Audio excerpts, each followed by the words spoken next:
Hello everyone, চলে এসেছি আবার একটি নতুন ভিডিও নিয়ে। বন্ধুরা, প্রথমে যে মাছের ছবিটা তোমরা দেখতে পারলে, এটা দেখে আশা করি যারা আগের ভিডিওটা দেখেছো তারা বুঝেই গেছো।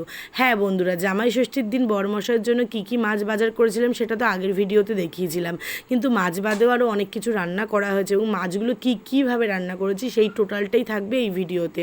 তো জামাই ষষ্ঠীর দিন আমার বাপের বাড়িতে যাওয়া হয়নি, তো আমার আগাগোড়া ইচ্ছে ছিল যে আমি বাপের বাড়িতে যাই বা না যাই, বড়মশাইয়ের জন্য জামাই ষষ্ঠীটা বাদ না যায়।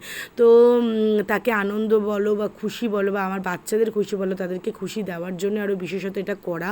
তো আমি এখানে খাবার বাড়ছিলাম, তখন এই ভিডিওগুলো কিন্তু বড়মশাই তুলেছিল। তো এই যে ঘিটা দেখতে পাচ্ছ, এই ঘিটা খুবই মানে ভালো এবং স্মেলটাও খুব সুন্দর। এটা আমরা একদম পিওর ঘি, এটা বানিয়ে নিয়ে আসে আমার হাজব্যান্ড। আর এই দেখো একদম গরম গরম নামিয়েছি চিকেন কষা। চিকেন নামানোর পর সেই ভিডিওটাই ও করছিল। আর এখানে হচ্ছে কাতলা মাছের আর কি মাথা দিয়ে মুগ ডাল, যেটা কিনা আমি বাড়ছিলাম। তো বিভিন্ন রকম আইটেম আমি ওর জন্য রান্না করি, কিন্তু সব আইটেম কিন্তু ও একবেলায় খেতে পারে না। ছেলে মেয়েকে নিয়ে খেতে বসে, তারপরেও আমাকেও দেয়, তারপরেও কিন্তু সব খাওয়া ওর পক্ষে সম্ভব হয়নি, কারণ এত খাওয়া সত্যিই সম্ভব না। সেই খাবারগুলো ও সেদিনকে দুপুরে খেয়েছে, রাতে খেয়েছে, আবার কিন্তু পরের দিনও খেতে হয়েছে।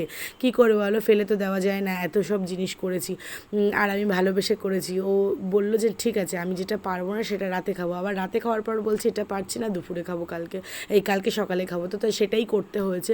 যাই হোক, তো এখন দেখিয়ে দিই কী কী রয়েছে। ভাত, এখানে রয়েছে ভাত, আলু ভাজা, কুমড়ো ভাজা, পটল ভাজা, ভেন্ডি ভাজা, লঙ্কা, লেবু, ঘি, এখানে লোটে মাছের চপ, বেগুন ভাজা, পমফ্রেট ফ্রাই, পাবদা পোস্ত, চিতলের ঝাল, কাতলার ঝাল, রুই মাছের মাথা, কাতলা মাছের মাথা দিয়ে মুগ ডাল, পাঁপড়, আমের চাটনি, স্যালাড, চিকেন কষা, আর এখানে রয়েছে কিছু ফল আর মিষ্টি আর দই। তোমাদের কেমন লাগলো জানি ওটা।